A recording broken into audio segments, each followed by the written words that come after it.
Just here. From New Zealand. How would you describe Thank you. How would you describe Australia's relationship with New Zealand at the moment, and will you stop deporting 501s if elected?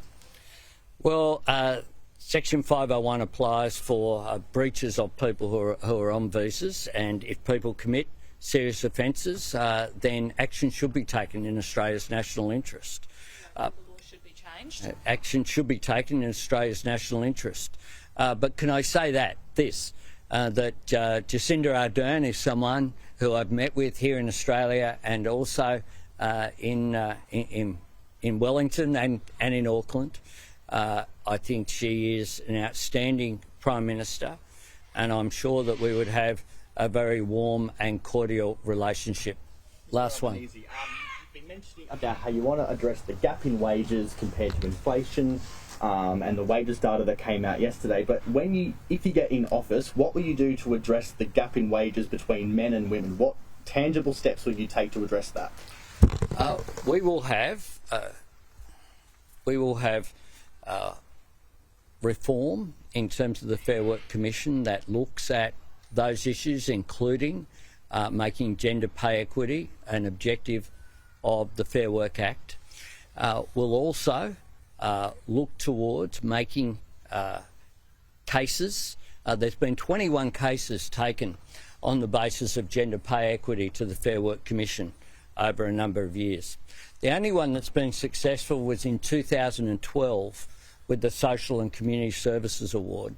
That was, of course, under the Gillard government, and that made an enormous difference. That led to an increase in pay, that led to more secure work, that led to community service workers being more secure. In areas including aged care is a big one. We would make a submission to the Fair Work Commission, pointing the Commission towards the recommendations of the Aged Care Royal Commission. What they have said is that unless we deal with aged care pay, then people will continue to leave the industry. A whole lot of aged care workers earn around about $22 an hour. It's a really tough job. It's a tough job physically, but it's also an even tougher job, I think, mentally. Aged care workers for their residents aren't just people who work, a bit like the early learning workers here. These little kids here, hello. Hello. You a Parramatta supporter? Yes, I am. Oh, good on you. I'm a Rabbitoh myself. Is that okay? Yes, it is. Thank you. Very good. Very good. Yeah, you're having a good season. The people who work in early learning, largely a feminised workforce, are also, in my view, undervalued. People who work in aged care are undervalued and underpaid. There's a link, there's a structural link.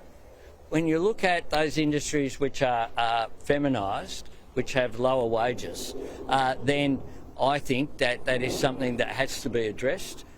We'll address it, and I thank you very much.